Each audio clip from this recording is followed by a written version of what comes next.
A paz de Deus, de nosso Salvador, Jesus Cristo a todos. Sejam todos muito bem-vindos a mais um devocional aqui do meu canal para a honra e glória do Senhor Jesus Cristo. Hoje nós vamos estudar o livro de 1 Samuel, capítulo 4. E os assuntos do vídeo de hoje serão idolatria, juízo de Deus e não desista. Hoje também tem uma parte motivacional aqui, né? E essa lição motivacional, ela vai vir dos inimigos de Deus, dos filisteus aqui, né? Então, a Bíblia Sagrada é um livro maravilhoso, porque a gente aprende tanto com os acertos de Israel e com os erros de Israel também, e também a gente aprende com os erros dos inimigos de Deus e com os acertos dele também, né? A gente vai ver aqui que vai ter um capitão aqui dos filisteus aqui que ele vai fazer uma coisa bem interessante, né? E que a gente pode usar no nosso dia a dia, tá bom? Então, tem muita lição importante aqui neste capítulo. Vamos começar esse estudo com a ajuda de Deus, a guia do seu bom espírito, em nome de Senhor Jesus. Verso 1. E veio a palavra de Samuel a todo Israel. E Israel saiu ao encontro, a peleja, aos filisteus, e se acamparam junto a Ebenezer, e os filisteus se acamparam junto a Afeque.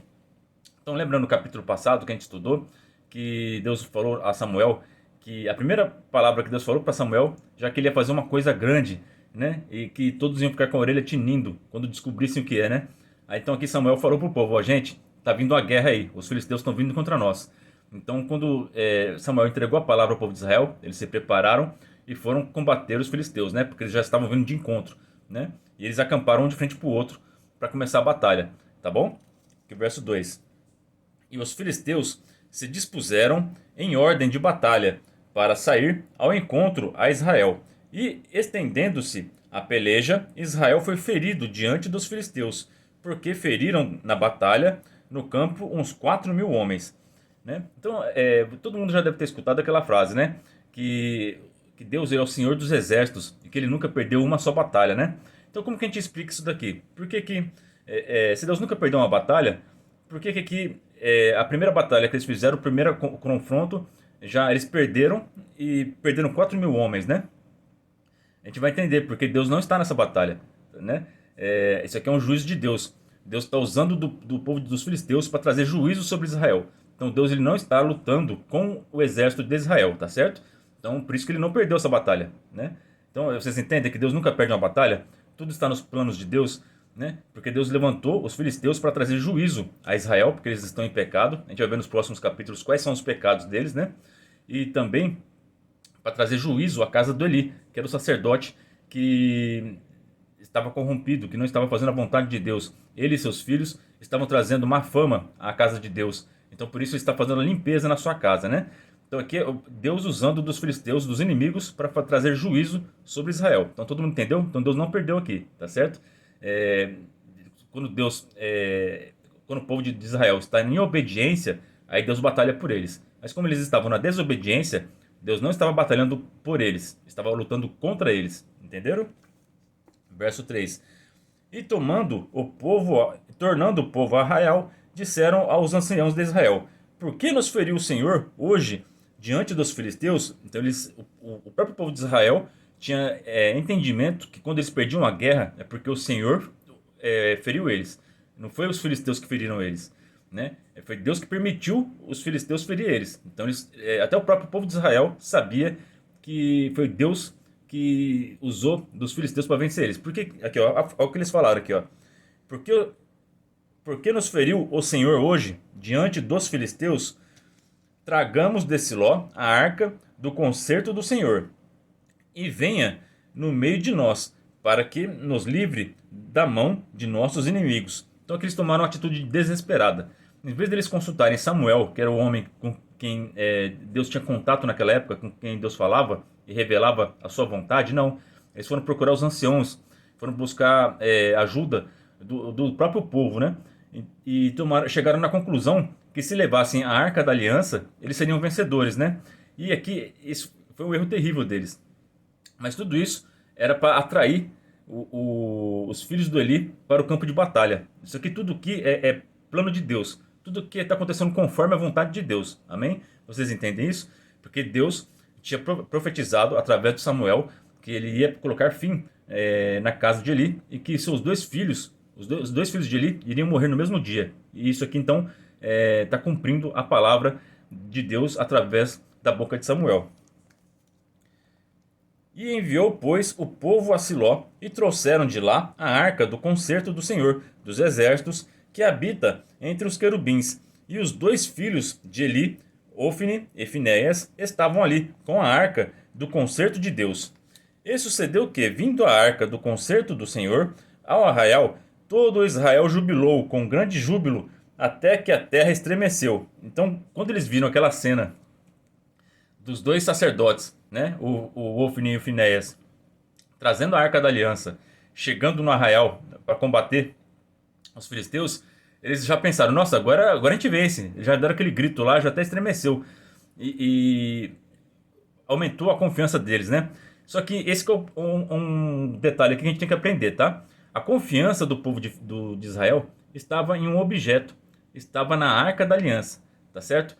Então a gente tem que tomar cuidado. Muitas vezes nós temos confiança, depositamos a nossa confiança em objetos, em utensílios sagrados, né? Ou seja, tem pessoa que vai fazer uma oração ou que vai fazer expulsar um demônio, por exemplo. A confiança, ele pega uma cruz, ele acredita que aquela cruz vai tirar aquele espírito mal daquela pessoa. Mas mal sabe ela que aquela cruz é só um símbolo, né? Se a pessoa não estiver em obediência, em santidade, não tiver feito um jejum, aquele espírito mal não vai embora, né? Vai passar vergonha, vai perder a batalha. E é exatamente o que aconteceu aqui. Eles estavam com a confiança deles em um objeto, na Arca da Aliança, que representava, era um símbolo de Deus, né? Não era o próprio Deus. Então Deus, ele ajuda aquele que é obediente, né? Eu comparo aqui esse povo a um exército que tem um grande caça, uma ave um avião de guerra, de batalha, e só que ninguém sabe pilotar, né? Não adianta nada, né? Então é a mesma coisa, eles trouxeram uma arca, mas sem obediência, aquela arca não tem poder para fazer nada, tá certo? Então Deus não estava com eles, eles estavam desarmados, eles foram para uma batalha desarmados, sem munição, né? Não adianta nada você ir para uma guerra com arma sem munição. Então é necessário você, antes de ir para uma guerra, você estar preparado, né? Então aqui eles deviam buscar o Samuel para ver o que eles precisavam fazer para Deus estar com eles, de verdade, né? Não só simbolicamente. Aqui Deus estava simbolicamente com eles. Eles perderam a batalha porque eles estavam em desobediência, e Deus não ajuda uma casa desobediente, uma família desobediente, uma pessoa desobediente. Então vamos buscar obedecer ao Senhor, tá certo? Então não depositem a fé de vocês em utensílios, em objetos. A pessoa tem aquele santinho em casa lá, ele deposita a confiança naquele santinho, ou no crucifixo, ou no escapulário. Objetos são só símbolos que não podem fazer nada por você. Não adianta nada usar esses utensílios se você não estiver em obediência com a palavra de Deus, tá certo? Se você estiver em obediência com a palavra de Deus, aí você estará revestido da armadura de Deus, da espada, né? Para combater os combates. Mas se você não estiver em obediência, você está na batalha desarmado. Aí a derrota é certa, tá bom? Verso 6. E os filisteus, ouvindo a voz de júbilo, disseram: que voz de tão grande júbilo é esta do arraial dos hebreus? Então souberam que era a arca do Senhor, era vinda ao arraial. Então os filisteus ficaram com medo. Eles ouviram o povo de Deus comemorando lá, porque a arca estava com eles. E olha só o que aconteceu com o coração, com a coragem dos filisteus ao ver esse momento, né? Verso 7. Pelo que os filisteus se atemorizavam, porque diziam: Deus veio ao arraial. E diziam mais: ai de nós, que nunca jamais sucedeu antes. Né? Porque nenhuma batalha entre os filisteus e os israelenses, nunca eles levaram a arca, né? Primeira vez. Então eles estavam assustados, né? Verso 8. Ai de nós, quem nos livrará da mão destes grandiosos deuses? Estes são os deuses que feriram aos egípcios com todas as pragas junto ao deserto. Então aqui, ó, os filisteus também sabiam tudo que Deus fez aos egípcios, né? O mundo inteiro daquela época sabia. Isso foi um acontecimento assim único que marcou aquela geração, né?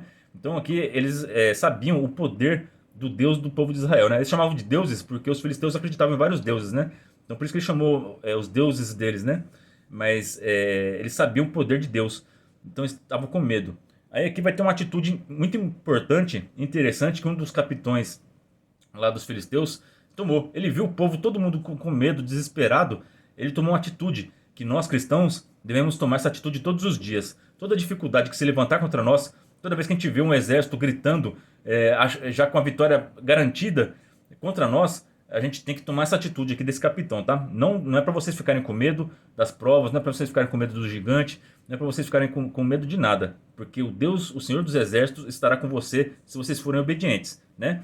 Aqui tudo estava contra os filisteus. Eles estavam todos amedrontados, porque o Deus que derrotou o povo do Egito, destruiu o Egito, estava a favor do povo de Israel. Eles pensavam assim, né? Eles não sabiam que Israel estava em desobediência e que Deus não ia ajudar, né? Só que eles estavam atemorizados pelo que eles viam. Então muitas vezes nossos olhos nos enganam. A gente vê, parece que está tudo já derrotado, a gente já está cercado por todos os problemas, tanta conta para você pagar e você não sabe como pagar. É uma enfermidade que falaram para você, olha, não tem mais jeito. Isso é o que os seus olhos, os seus ouvidos estão te falando. Mas você não sabe a verdade. A verdade é Cristo Jesus. É Jesus Cristo que tem a chave da vitória. É Ele quem decide quem vive e quem morre. É Ele quem decide quem vence, quem perde. Tá certo? Então, não desista. Então, não desista. Olha só o que esse capitão vai falar aqui, ó. Verso 9. Lê na casa de vocês esse verso 9 e medita nele, tá? Esforçai-vos e sede homens, filisteus, para que, porventura, não venhais a servir os hebreus, como serviram a vós. Sede, pois, homens e pelejai. Então aqui ele falou, chamou a atenção deles, sejam homens, não tenham medo, lutem com honra, porque se vocês não lutarem, vocês vão ser escravos deles, né? Eles foram escravos nossos no passado, né? Na época dos juízes, né? Sansão libertou o povo de Israel, né? Dos filisteus. Mas naquela época eles escravizavam o povo de Israel. E agora ele está falando assim, ó, vamos, se esforcem, porque senão nós vamos ser escravos deles. É isso que vocês querem? Vamos lutar, vamos lutar. Aí deu ânimo para aquele povo de novo, né? Então tem bom ânimo. Esforçai-vos, seja homem. Você está com o seu casamento, tá quase acabando. Você seja homem e luta pelo seu casamento. Você, mulher, luta pelo seu casamento. Tá vendo tudo desmoronar? Não desista. Não, ficar chorando não resolve. Lute por esse casamento. Veja onde que estão os seus erros. Tenta mudar isso. Conversa, tenha diálogo, busque ajuda, chama o seu ministério para te ajudar. Ora incessantemente a Deus, não desista, tá? Porque é isso que o inimigo quer que você faça, que você desista, tá bom? O inimigo vai vir gritando, vai vir mostrando que você já perdeu, mas se você não desistir, se você ficar com fé e você lutar, você provavelmente irá vencer, amém? Mas não se entregue. Se você entregou, você já está derrotado, tá certo? Lute até o fim, tá bom? Porque é isso que Deus quer de nós, que nós sejamos lutadores, que nós tenhamos fé. Quem tem fé luta, tá? Não desiste. Quem tem fé batalha. Lute pela tua salvação, lute pelo seu casamento, lute pelos seus filhos, eles estão desviados, lute por eles.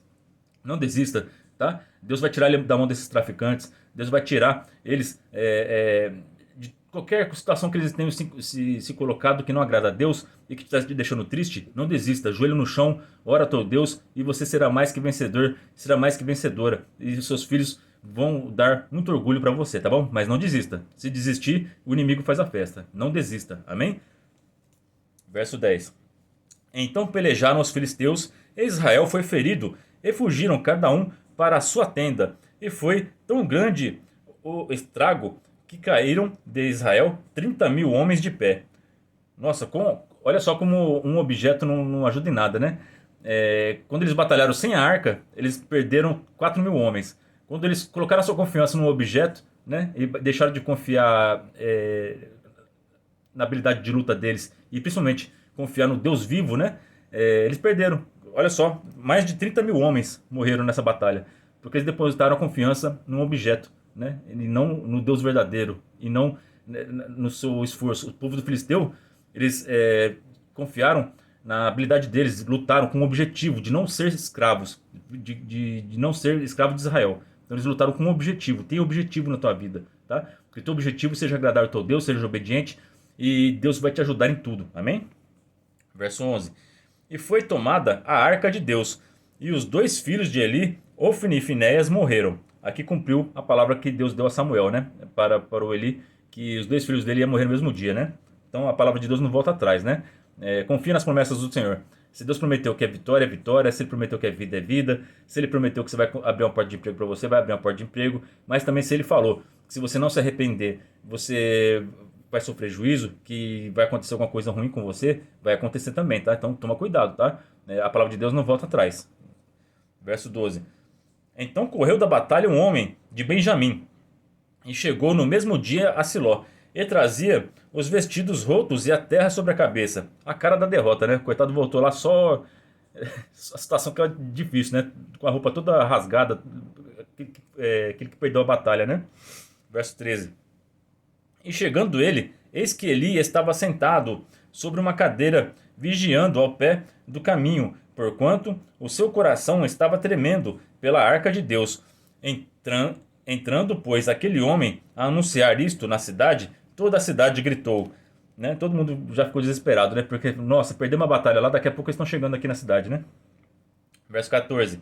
E Eli, ouvindo a voz do grito, disse: Que voz de alvoroço é esta? Então chegou aquele homem a grande pressa e veio e o anunciou a Eli. E era Eli da idade de 98 anos, e estavam os seus olhos tão escurecidos que já não podia ver. E disse aquele homem a Eli: Eu sou o que venho da batalha, porque eu fugi hoje da batalha. E disse ele: Que coisa sucedeu, filho meu? Né? Eu achei interessante essa frase aqui, né? Que quando o jovem lá de Benjamim se apresentou a ele se apresentou como eu sou, né? Eu sou o que venho da batalha, né? Então dá a impressão aqui que Deus quis mandar um recado para esse rapaz aqui, né? Para ele saber que era Deus falando com ele, né? Ele já começou assim: eu sou. Então é tipo Deus assim falando: ó, eu falei para você que eu ia julgar tua casa, agora eu vim aqui te dar notícia, né? Então eu achei bem interessante esse verso 16 aqui. Verso 17. Então respondeu o que trazia as novas e disse: Israel fugiu de diante dos filisteus, e houve também grande destroço entre o povo. E demais disto, também teus dois filhos, Ofni e Finéias, morreram, e a arca de Deus é tomada. Então aqui eles recebeu todas essas notícias aqui de uma vez só, né? Quanta notícia ruim, né? A gente vê quando a pessoa é preparada. Lembra do Jó, quando ele recebeu toda aquela sequência de notícia ruim, né? A fé dele não se abalou, ele continuou firme no Senhor, né? Agora vamos ver o que vai acontecer com Eli quando ele escuta essas notícias ruins, né? Então, quando a pessoa está firme na rocha, ela não se abala por nada que ela escuta, né? Mas quando a pessoa está devendo, quando ela escuta essas coisas assim, ela se assusta e toma decisões e ações inesperadas que vão trazer prejuízo para ela mesma, né? Aqui, verso 18. E sucedeu que, fazendo ele menção da arca de Deus, ele caiu da cadeira para trás, da banda da porta, e quebrou-se-lhe o pescoço, e morreu, porquanto o homem era velho e pesado, e tinha ele julgado a Israel 40 anos. Então aqui ele levou um susto com a notícia, caiu para trás, tadinho que ele era velhinho, e era pesado, aí caiu, bateu, quebrou o pescoço e morreu. Conforme o nosso Deus tinha falado na boca de Samuel, que Deus iria julgar a casa de Eli. Tudo está acontecendo na sequência aqui, né? E vai acontecer mais coisa ainda aqui, olha só como que funciona o juízo de Deus. Então não brinquem com o nosso Deus, né? O princípio da sabedoria é temer a Deus. Temam ao teu Deus, tá? Quando a gente começa a temer o Senhor, ter medo dele, logo depois você começa a amar. É que nem o seu pai e sua mãe. Quando você é pequenininho, você tem medo do seu pai e da sua mãe, das broncas, do castigo, das palmadas, né? Mas depois que você vai crescendo, você vai vendo que tudo que ele fazia pra você era pro teu bem. E você começa a amar ele, não temer, né? Então, da mesma forma, nosso Deus. Você pode começar a amar a Deus por medo, por temor. E depois você vai ver que tudo que ele faz pra você é bom. E você vai conhecer ele melhor e você vai sentir amor por Deus, né? Então, que sejam sábios, amem a Deus e temam a ele, tá? Porque ele não é brincadeira não, tá? Nosso Deus é coisa séria. Ele quer o melhor para nós, ele quer nos salvar, mas aqueles que se desviam de seus caminhos, o juízo chega, tá? Verso 19. E estando sua nora, a mulher de Finéias, grávida, e próximo ao parto, e ouvindo estas novas, de que a arca de Deus era tomada, e de seu sogro e seu marido morrerem, encurvou-se e deu à luz, porquanto as dores lhe sobrevieram. Então, ela, ao escutar a notícia, né, que seu sogro morreu e que seu marido morreu, ela estava grávida já para dar à luz, então ela entrou em trabalho de parto e teve o filho ali mesmo, né? Verso 20. E ao tempo que ia morrendo, disseram as mulheres que estavam com ela: Não temas, pois tiveste um filho. Ela, porém, não respondeu, nem fez caso disso. Então ela estava tão triste e ela já estava morrendo, né? Ela teve um parto com alguma complicação, que ela já estava morrendo, né? Ou ela perdeu muito sangue, alguma coisa deu errado ali naquele parto, né? Pela maneira que veio, né? Então, e ao ouvir que ela estava tendo um filho, ela nem reagiu de tamanha tristeza que ela estava pelo povo de Deus ter perdido, pela arca de Deus ter sido tomada, pelo seu sogro ter morrido, pelo seu marido ter morrido, né? Então ela estava tão triste que ela nem reagiu a saber que ela tinha um filho, né? Um primogênito, um varão, né? Verso 21. E aí ela vai dar um nome para o menino, né? E chamou ao menino e acabou, dizendo: Foi-se a glória de Israel, porquanto a arca de Deus foi levada, presa, e por causa de seu sogro e de seu marido. Então, as últimas forças que ela tinha, ela deu o nome pro filho dela, chamou ele de Cabô, né? Que simboliza, significa Israel perdeu a glória, né? Então, o luto, a tristeza, né? Verso 22. E disse: De Israel a glória é levada, presa, pois é tomada a arca de Deus. Então aqui olha para você ver a idolatria daquele povo, como a confiança deles estava totalmente na arca da aliança, né? Então a glória de Israel acabou porque levaram a arca, né? Não, enquanto você tiver fé dentro do seu coração, é, nunca a glória de Deus vai sair de você, tá certo? Mas eles achavam que a glória de Deus era a arca, né? Então que a sua confiança esteja no Deus vivo. Nosso Deus, ele é espírito. Nós devemos adorar ele em espírito e em verdade. Não depositem sua confiança em objetos, nem em imagens de escultura, nem em crucifixos, em nada, nenhum utensílio, tá bom? Porque isso é uma fé fraca, é uma fé frágil. Porque ao momento que tirarem essas coisas de você, você vai cair no chão e você vai falar que nem a nora do Eli, né? A glória de Israel foi tirada de nós. Então ninguém vai tirar Jesus Cristo do seu coração. Se ele estiver no seu coração, ninguém vai tirar essa fé dentro de você, né? E Cristo vai te acompanhar todos os dias da tua vida, e o Espírito Santo de Deus que habita dentro de você vai te ajudar em tudo. Essa é a palavra para nós hoje. Que Deus abençoe a vida de todos vocês. Ore a Deus por mim e pela minha família, e que Deus seja sempre hoje eternamente louvado. Em nome de Jesus Cristo. Amém.